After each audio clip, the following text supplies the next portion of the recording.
Here's a quick paddle review on the Ronbus EV2 paddle.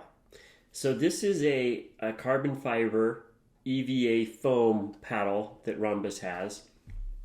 It's not currently USA PA approved. So it's a sort of a test paddle.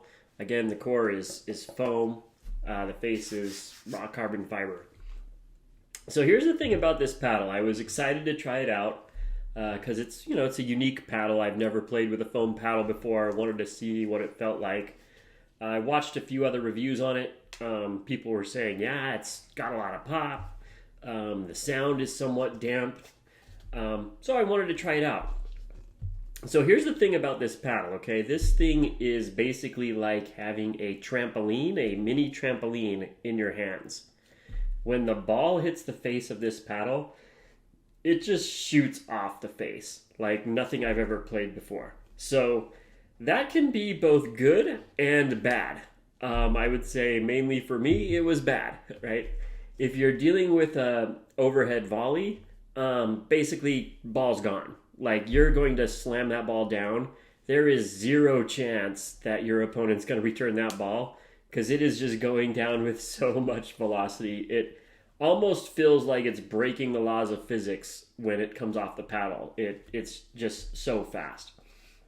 Now, if you have anything like a reset or a volley that's more mid-body volley, those are just super hard to control and dampen and reset. A lot of balls just sort of flying where I didn't want them to go. The other thing is, with dinking, you have to really soften up your grip to get it to go where you want because, again, the ball is just kind of pops off the face of this thing.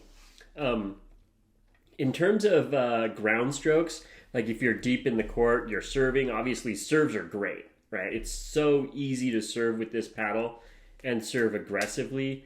It almost just feels like you're using less energy to play, which can be nice, right? If you've been playing a lot and you're tired, you can pick up this paddle and kind of save yourself some arm strength if your arm's a little bit fatigued. I've actually started to play with this paddle after I've been playing maybe an hour and a half or 2 hours, and kind of just makes the game easier to play, right?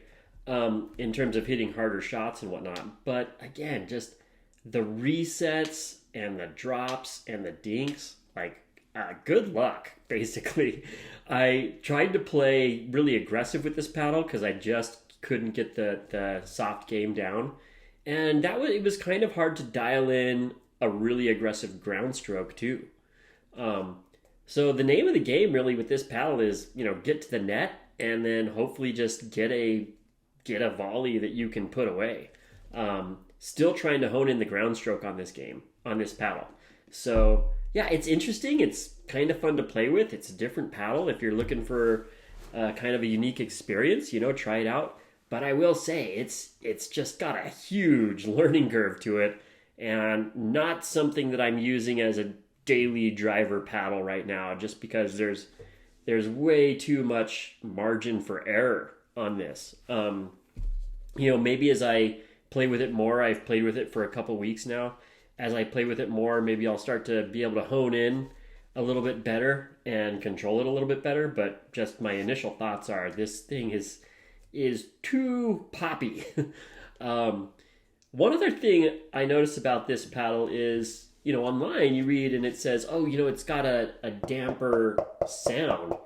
The problem is it's got kind of like a loud knock to it.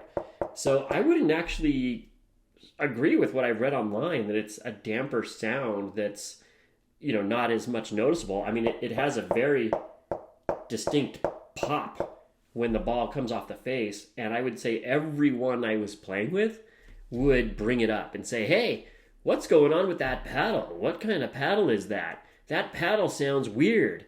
And to be honest, it kind of gets annoying after a while because you're like, look, I don't want to be making a scene. I don't want my opponents to be asking all the time, hey, what's up with that paddle, So, I kind of just play with it if I'm getting kind of tired and I want something a little more poppy to generate energy.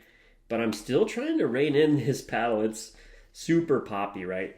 What I'm normally playing with right now is a 6.0 double black diamond or a Legacy Pro, or I've even picked up the Scorpius from Yola, which I really like. And so I'm enjoying playing with those paddles much more. This paddle's interesting, right? I would say if they can soften the pop up a little bit, just something a little less poppy. Maybe it'd be worth trying out the EV foam. But right now, I'd say these are just, the margin of error is too high, and it's too difficult to control. But fun to play with, fun to experiment with, and if you ever want to just totally put away some overheads and put away some volleys, try it out. It can be fun to kind of push the power on some of those shots. So anyway, hope this paddle review was helpful, guys.